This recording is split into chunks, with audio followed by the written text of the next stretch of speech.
porque el Salmo 133 dice, mirad cuán bueno y cuán delicioso es habitar los hermanos juntos en armonía. No dejemos de congregarnos como algunos tienen por costumbre, dice el autor de Hebreos. Mis hermanos, los exhortamos de verdad a que cuando volvamos a abrir la asamblea presencialmente, puedan llegar y que juntos adoremos a nuestro Señor Jesucristo. Por cierto, el tema del día de hoy tiene mucho que ver con la adoración. Y creo que es importante que aclaremos algo, ¿verdad? Porque unos piensan que solo los cristianos adoran, pero no es cierto. Toda persona cristiana o no cristiana, incluso atea, adora. ¿Y por qué digo que toda persona adora? Pues por la sencilla razón que toda persona es movida por algo. No importa en dónde viva o de dónde sean, toda persona es movida, motivada o tiene un propósito que lo mueve a vivir de cierta manera. El vivir de cierta manera es una adoración. Hay personas que adoran personas, hay otras personas que adoran cosas tangibles, otras personas que adoran cosas intangibles. Veamos el caso de las personas que adoran personas. Las personas que adoran a personas, por ejemplo, vamos a agarrar el caso de Cristiano Ronaldo y de Messi, ¿sí? Ellos son personajes muy famosos en el ámbito de fútbol y entonces las personas que los adoran se cortan el pelo como ellos. Tratan de imitar sus jugadas. Ellos mismos dicen que Cristiano Ronaldo y Messi son sus ídolos y por ello ellos tratan de emularlos, de imitarlos. Su adoración a estas personas produce que se vuelvan semejantes a ellos. En el caso por ejemplo, de un artista o un cantante, es que estas personas que adoran a estas personas se hacen cirugías plásticas para parecerse a ellos.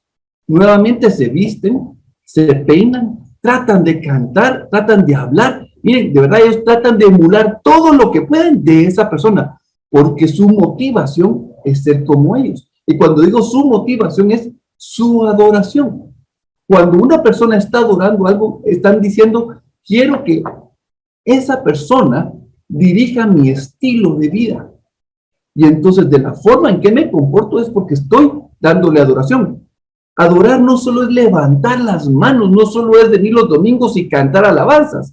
La adoración es el acto de querer emular o imitar a la persona que creemos que es digna, ¿sí? Que puede dirigir nuestra vida. Y entonces ahí vemos esto. Cuando hablamos de ídolos, me llamó la atención que a nivel del mundo se define ídolo como un modelo a seguir. Y otras personas dicen que ídolo es una persona o cosa a la que se expresa un amor o admiración excesiva. Eso es como lo define el mundo. Pero ídolo es todo aquello que no es Dios, pero quiere ocupar el lugar de Dios. ¿Sí? Entonces comenzamos a ver que cuando una persona admira o adora a otra persona, lo que hizo fue poner a esa persona en el lugar de su corazón como Dios. Y eso es idolatría. Eso es idolatría. Ahora, otras personas adoran cosas. Por ejemplo, carros, motos, televisores, computadoras, lo que a ustedes se les ocurra. Yo en lo personal, yo idolatraba todo el tema de las bicicletas. Me encanta la bicicleta. Y hubo una época de mi vida que toda mi conversación era sobre las bicicletas. Me vestía con los trajes de ciclismo para salir a montar bicicleta, hacer triatlón. Yo dejaba que el deporte guiara mi propia vida.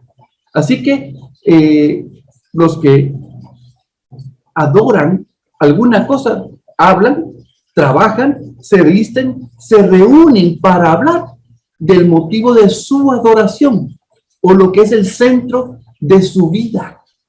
Ahora, eso es adorar una cosa física, pero también se puede adorar cosas intangibles, como por ejemplo la avaricia.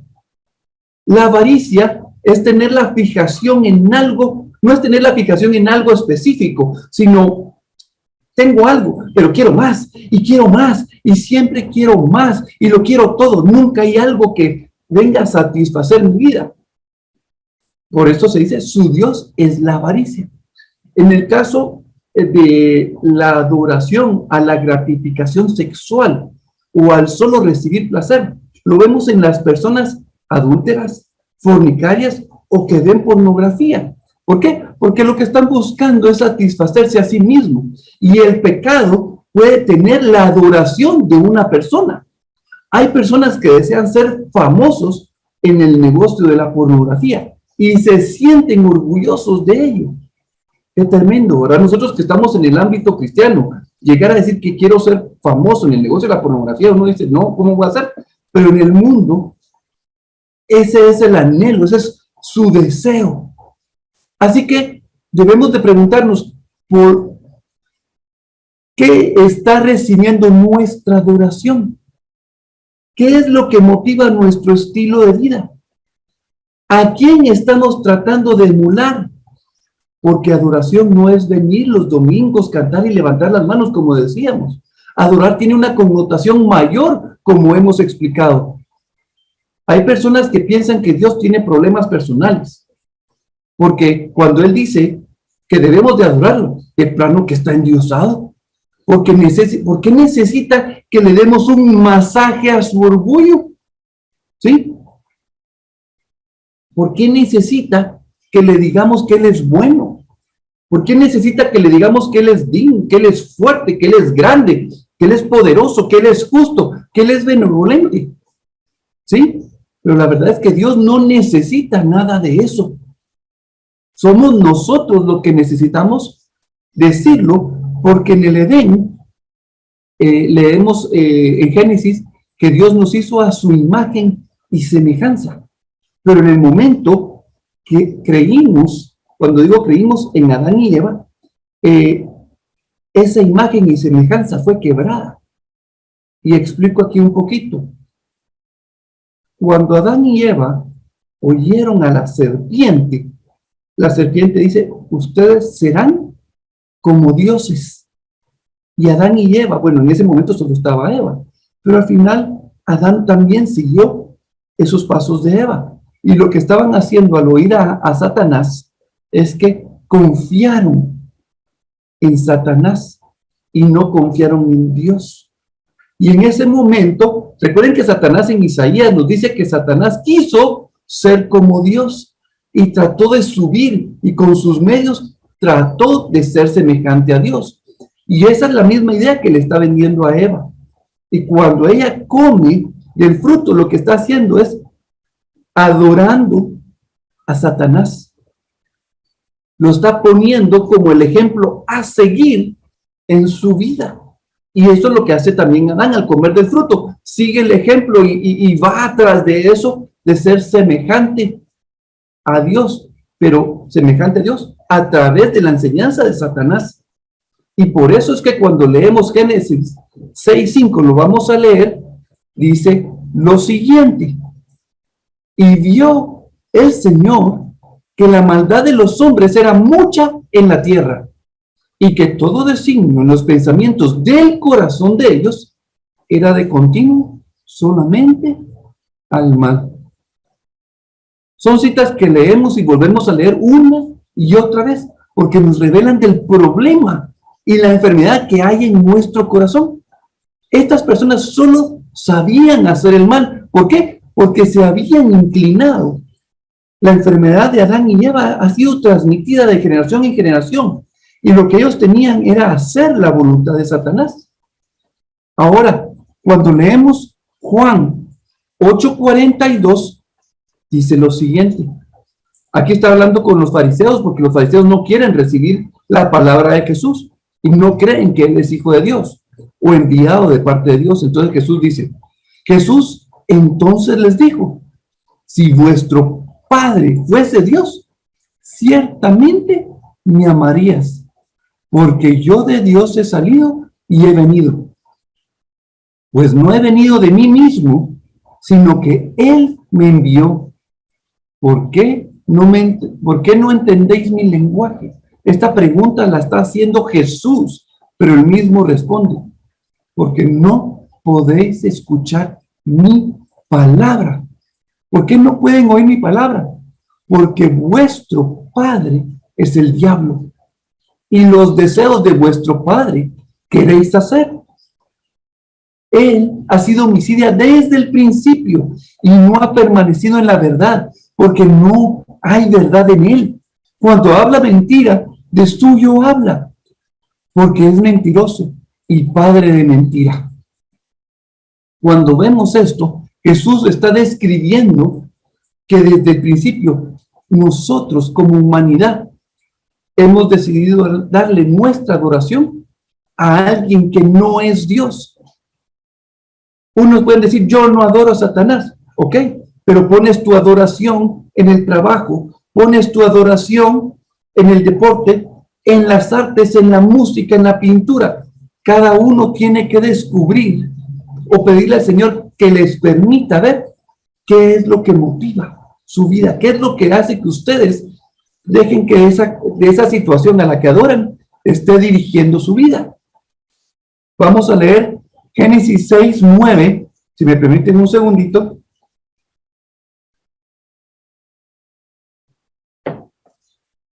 Vamos a leer Génesis 6:9. Acabamos de leer Génesis 6:5, dice, todos tienden al mal. Pero en esta cita dice, estas son las generaciones de Noé. Noé, varón justo, era perfecto en sus generaciones.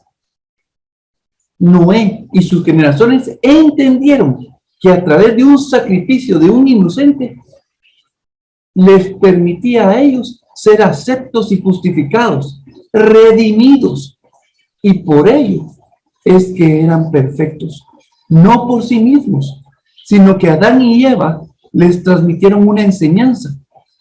Dice que cuando ellos salieron del Edén, Dios hizo túnicas de pieles. Ellos vieron cómo Dios sacrificó a un inocente para vestir su desnudez. Cuando vemos eso, quiere decir que ellos transmitieron un conocimiento y ellos replicaron ese conocimiento, ellos aceptaron eso como una verdad. Pero regresando al tema principal, que es la adoración es lo que mueve nuestro corazón. Adoramos lo que nos motiva. Adorar en hebreo significa inclinarse voluntariamente, rendirse voluntariamente, hacer reverencia, dar culto, ¿sí? Ahora yo voy a pedir que leamos Génesis 18:2, porque tenemos un tremendo ejemplo ahí de parte de Abraham y de cómo él adora. Y dice así Génesis 18:2. Y alzó sus ojos y miró, he aquí 3 varones que estaban junto a él. Y cuando los vio, salió corriendo de la puerta de su tienda a recibirlos. Y se postró en tierra. Nadie lo obligó. Fue voluntariamente. Corrió, vio en el Señor la figura, ¿sí?, de a quién seguir, de quién tomar el consejo. Por eso es que él se salió de Ur, porque creyó que Dios era digno de confianza, digno de que él dirigiera su vida. Y cuando se presentó delante de él, ¿qué hizo? Se postró voluntariamente delante de él. Ahora, también tenemos que adorar, también se puede traducir como temor, como reverencia o respeto.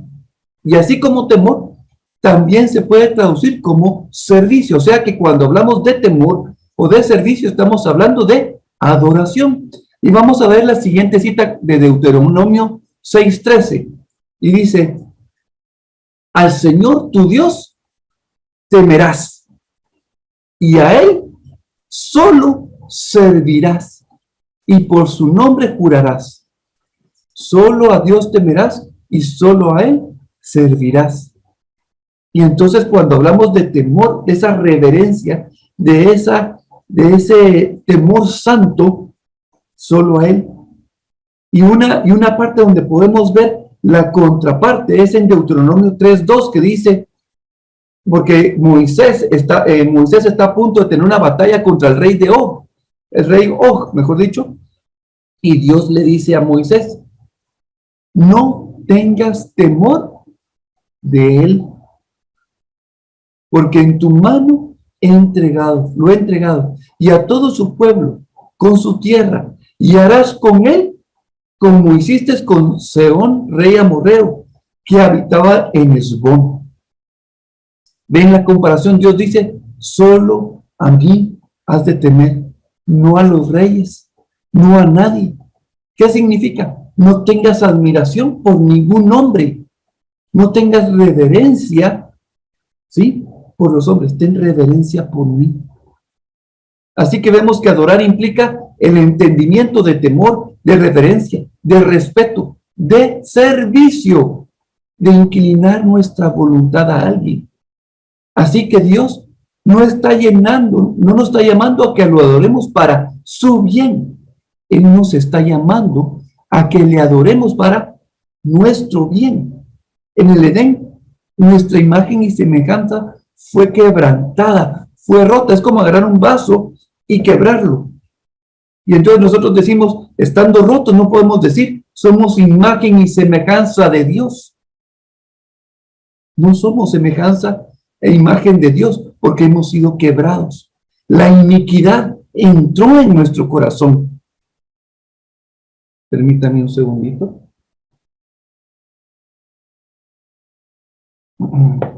Como seres autónomos y que Dios nos ha creado con libertad, con libre albedrío, podemos decidir para quién va a ser nuestra adoración.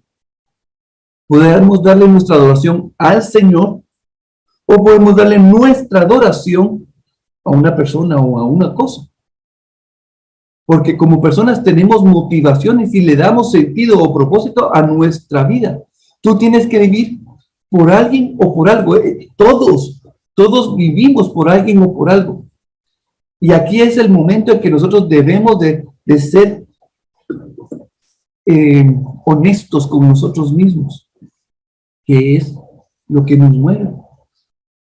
¿Qué es lo que te motiva? ¿Qué es lo que motiva tu corazón? ¿O qué es lo que nos motiva o le da sentido a nuestra vida? ¿O lo consideramos lo suficientemente grande y sobre todo digno que señale cómo debemos de vivir nuestra vida?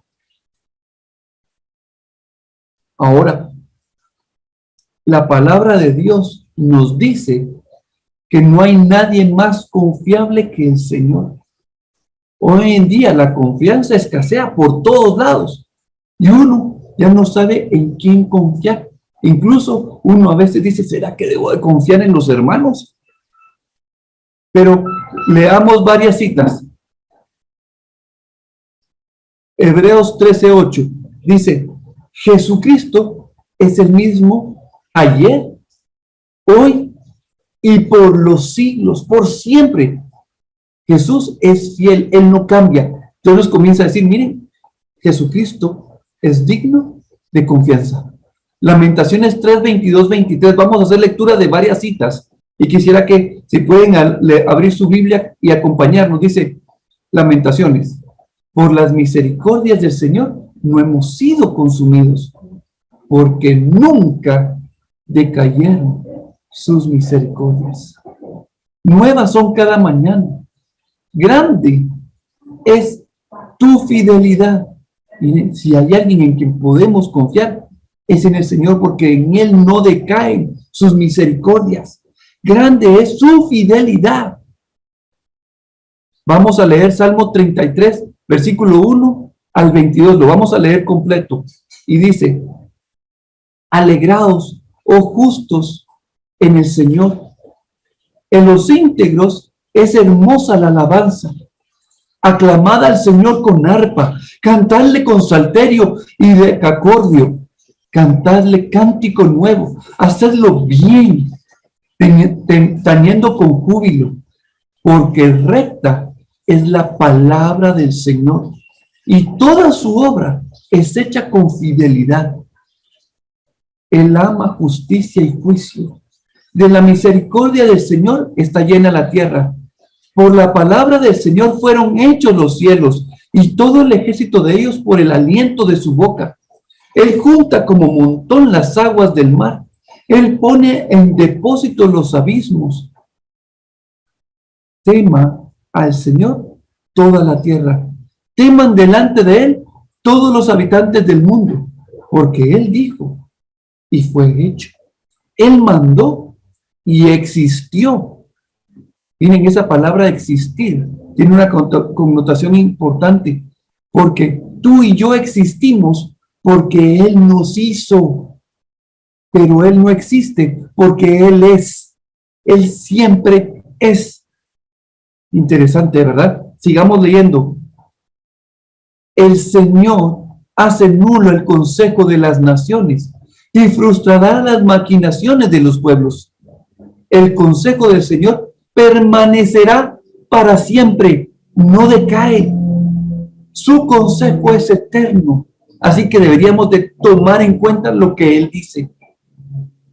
Los pensamientos de su corazón por todas las generaciones. Su pensamiento es de generación en generación en generación. Versículo 12. Bienaventurada la nación cuyo Dios es el Señor, el pueblo que Él escogió como heredad para sí. Desde los cielos miró el Señor, vio a todos los hijos de los hombres. Desde el lugar de su morada miró sobre todos los moradores de la tierra. Él formó el corazón de todos ellos. Miren, atento está a todas sus obras. El rey no se salva por la multitud del ejército, ni escapa el valiente por la mucha fuerza. Vano para salvarse es el caballo. La grandeza de su fuerza a nadie podrá librar. He aquí el ojo del Señor sobre los que le temen, sobre los que esperan en su misericordia, para librar sus almas de la muerte y para darles vida en hambre. Nuestra alma espera en el Señor, nuestra ayuda y nuestro escudo es Él. Por tanto, en Él se alegrará nuestro corazón, porque en su santo nombre hemos confiado. Sea tu misericordia, oh Señor, sobre nosotros. Miren, este salmo es precioso, porque nos dice una y otra vez que Él es digno, que Él es grande, que Él es estable, que Él es confiable, que Él es fiel, que Él es poderoso. No hay nada hecho que tenga la verdad como Él la tiene. Es digno de que nosotros pongamos nuestra mirada en Él. Él es digno de que lo veamos y que sea el motivo de nuestra adoración.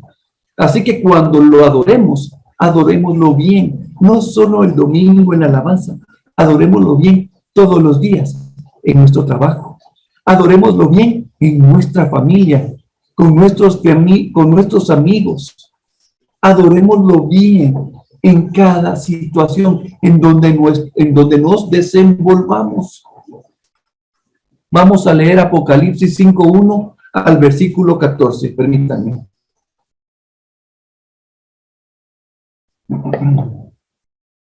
Dice Juan, y vi en la mano derecha del que estaba sentado en el trono un libro escrito por dentro y por fuera, sellado con 7 sellos, y vi a un ángel fuerte que pregonaba a gran voz: ¿quién es digno de abrir el libro y desatar sus sellos? Y ninguno, ni en el cielo, ni en la tierra, ni debajo de la tierra, podía abrir el libro ni mirarlo. Y esto menciona lo que continúa, porque Juan, siendo el gran apóstol, el amado, dice: y lloraba yo mucho, porque no se había hallado a ninguno digno de abrir el libro, ni de leerlo, ni de mirarlo. Y uno de los ancianos me dijo, o sea, que cuando Juan comenzó a llorar en un lamento, decía, no hay nadie digno, tuvo que venir alguien y recordarle, no llores. He aquí el león de la tribu de Judá, la raíz de David, el descendiente de David, la promesa. Él ha vencido para abrir el libro y desatar sus 7 sellos. Y entonces Juan dice, y miré y vi que en medio del trono de los 4 seres vivientes y en medio de los ancianos, miren, no dice que vio al al león de Judá o a la estirpe de David. Dice que vio en pie un cordero como inmolado. ¿Quién es el cordero? Juan el Bautista ve a Jesús, dice, ahí el cordero de Dios, Jesucristo, cordero inmolado, que tenía 7 cuernos y 7 ojos, los cuales son los 7 espíritus de Dios enviados por toda la tierra. Y vino y tomó el libro de la mano derecha del que estaba sentado en el trono. Y cuando hubo tomado el libro, los 4 seres vivientes y los 24 ancianos se postraron delante del Cordero. Esa actitud es, Señor, tú eres digno. Se postraron voluntariamente delante del Señor. Reconocieron que Él es digno, que Él es suficientemente grande para dirigir sus vidas. Él les estaba dando propósito, ya les había dado propósito, les había dado y se postraron delante del Cordero. Todos tenían arpas y copas de oro llenas de incienso, que son las oraciones de los santos.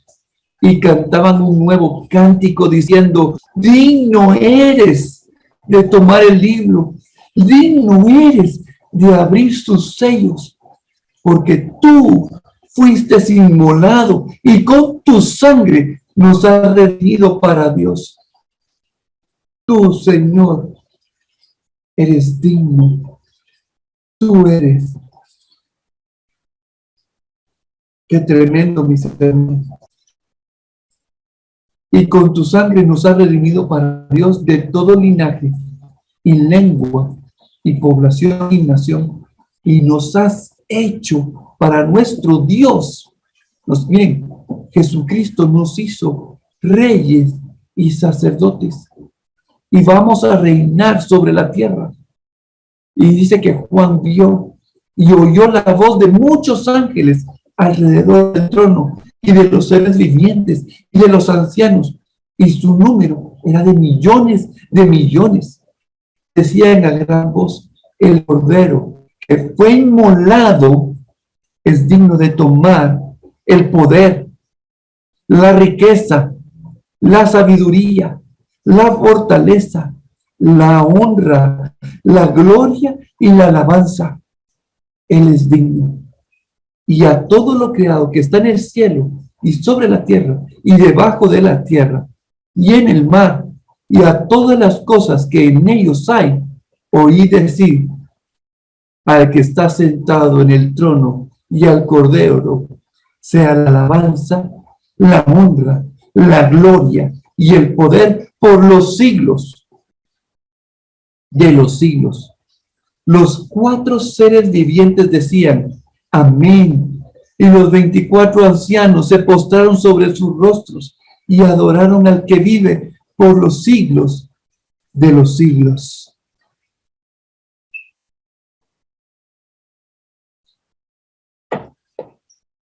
Estos son solo una cita que nos muestran que el Señor es digno de que podemos poner nuestra confianza en Él y que dejemos que Él sea quien dicte cómo debemos de vivir nuestra vida, a dónde debemos de ir, qué debemos de hacer. Si ponemos nuestra confianza en cualquier otra persona o estamos siendo guiados por cosas a destrucción. Acabo de oír a un predicador que se llama Cliff Knightley y que menciona en una obra de teatro que es de Peter Schaeffer, que se llama Ecus, y contaba que en esta obra un joven adoraba a Jesús por medio de la imagen de Jesús, de un dibujo de Jesús, pero resulta que su papá era ateo, y entonces se enojó que estuviera adorando a Jesús, así que arrancó la foto de Jesús, la rompió, y en lugar de la imagen de Jesús, puso la imagen de un caballo. ¿Y qué creen? El hijo comenzó a adorar la imagen del caballo. Peter Schaeffer en su obra deja ver que lo que adoramos guía nuestra vida, guía la vida del hombre, guía la vida de una mujer. Si tú vives por el dinero, eres materialista, te has dejado guiar por el dinero. Y eso es lo que te guía. Si vives por el trabajo, eres un trabajólico y dejas que el trabajo guíe tus estándares de vida. Si eres una persona racional y tú todo lo quieres racionalizar, estás dejando que el raciocinio dirija tu vida.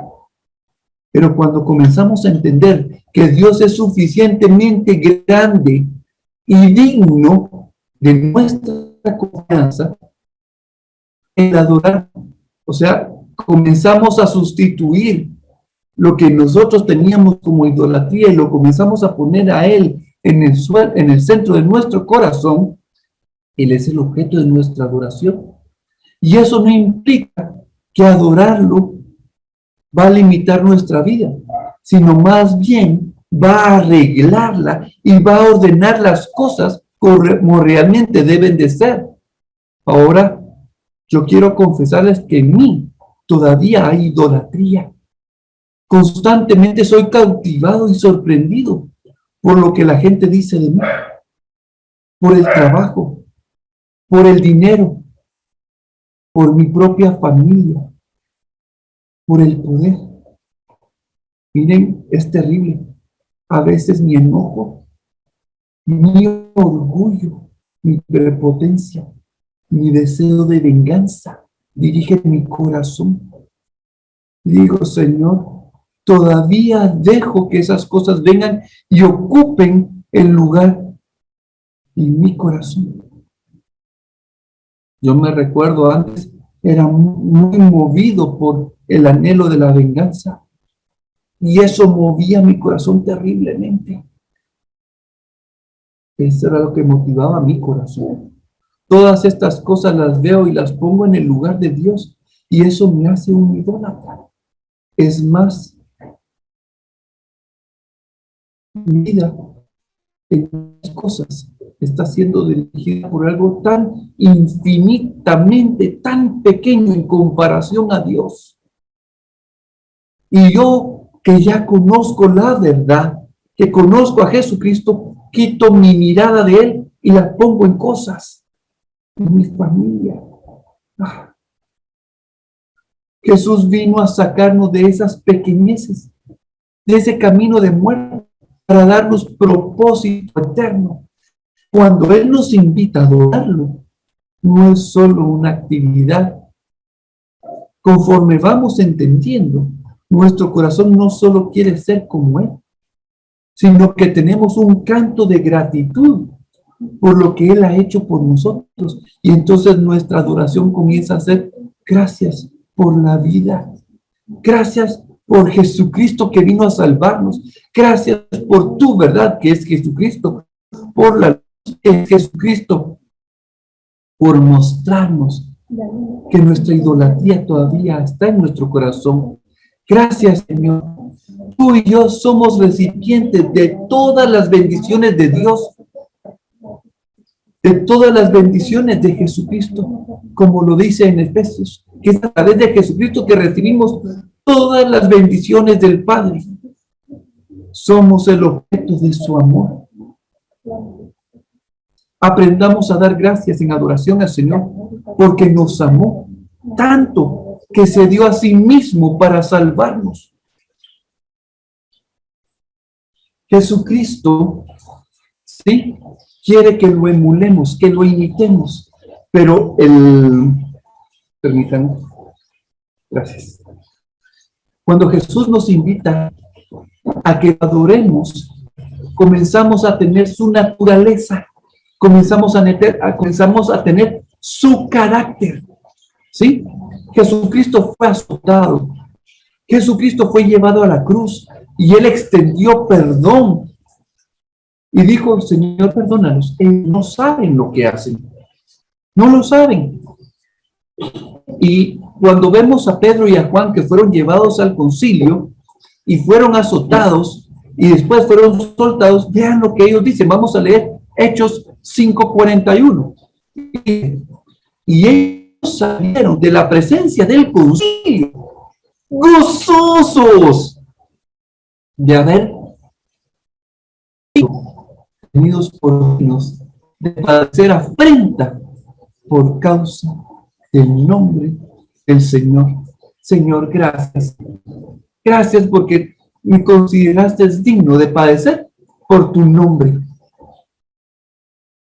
de ser humillado, de ser azotado. Gracias, Señor. Cuentan la historia de un ministro, de un obispo en la Segunda Guerra Mundial que fue llevado a un campo de concentración. Y cuando él fue llevado al campo de concentración, lo pusieron en la barraca 14 y puso la cruz y comenzó a predicar y decía, miren, nuestra confianza tiene que estar puesta en Jesucristo. No nos olvidemos de Él. Él es nuestra esperanza. Un hombre de la barraca 34 y entonces lo sacaron a buscarlo y no lo encontraron. Todo el día estuvieron formados, toda la barraca 44 bajo el sol y no los encontraron. Entonces el encargado de la prisión, de este campo de concentración, les dijo, miren, un hombre se escapó y por causa de ese hombre van a morir 10 personas. Y entonces llamaron a esas 10 personas y hubo un hombre que dijo, por favor no me maten, tengo esposa, tengo hijos y tengo que ver cómo los cuido. Entonces, este ministro del Señor, que no había sido llamado, levantó la mano y dijo, yo quiero dar mi vida por ese hombre, así como Jesús dio su vida por mí. Y entonces los guardias se voltearon a ver y dijeron, ok, cámbienlo. Y lo pusieron en lugar de los otros y murió. Fue fusilado, murió en lugar de la otra persona. Pero eso no es fruto de sí mismo, es fruto del amor de Dios, porque el carácter de Dios se está formando en nuestras vidas. Hechos 16, 25, 26 dice que Pablo y Silas fueron llevados presos porque habían arruinado el negocio de una persona, porque había liberado a una niña que adivinaba, que era poseída por espíritus. Y entonces, cuando estaban en la cárcel, que es fría, que es oscura, pero no solo es fría y oscura, dice que a medianoche, vamos a leer Hechos 16, versículo 26, 25, 26, que dice, pero a medianoche, orando Pablo y Silas, cantaban himnos a Dios. Estaban orando y cantaban himnos a Dios, lo alababan, lo adoraban. Y todos los que estaban ahí, que eran presos, oían cuál era el motivo de su adoración. Entonces sobrevino de repente un gran terremoto de tal manera que los cimientos de la cárcel se sacudían y al instante se abrieron todas las puertas y las cadenas de todos se soltaron. Hace poco le contaba a una hermana que por una situación que me estaba pasando y le decía, es que no tengo el control sobre esta situación, no tengo el control. Y si no es así, siento que el Señor no me está guiando. Y me dijo, eso que tú tienes se ha convertido en tu Dios. El tú querer tener el control Le estás diciendo al Señor, Señor, tú no eres digno de tener el control de la situación. Tú quieres ser tu propio Dios. Tú quieres dirigir tu propia vida. Y cuando me lo dijo, yo me quedé, Señor. Es más, me lo dijo y me costó recibirlo, me costó asimilarlo y fueron varios días hasta que el Señor, no puedo tener el control. O lo tienes tú o lo tengo yo, pero no lo podemos tener ambos. Y es parte de en quién ponemos nuestra confianza, a quién le damos nuestra adoración. Nuestra adoración implica confío en tu palabra. Creo que tú eres digno. Y es eso lo que nosotros tenemos que venir delante del Señor a reconocer día tras día. Señor, tú eres digno. Tú eres digno y quiero poner mi confianza en ti. Quiero darte la adoración. No importa la condición en la que esté. Pablo y Silas no tenían control estando en la prisión. Pero ellos decían, Señor, no importa si estamos aquí. Por eso Pablo decía, Señor, si vivo, vivo para ti porque tú tienes control sobre mi vida. Y si muero, muero para ti porque tú tienes el gobierno de mi vida. Amén. Así que vamos a orar y vamos a ponernos delante de la presencia del Señor.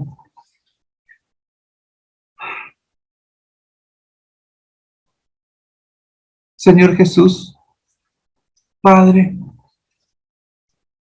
venimos delante de ti, Señor,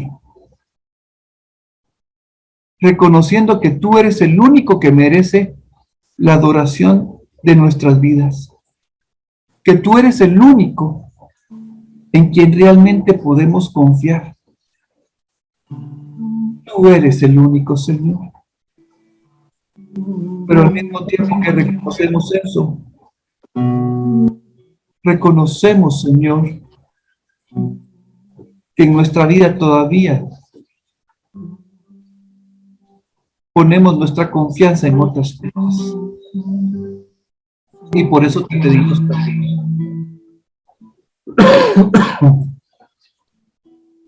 Venimos delante de ti, Señor, con el anhelo y el deseo de que tú seas nuestra adoración hoy, mañana y todos los días de nuestra vida.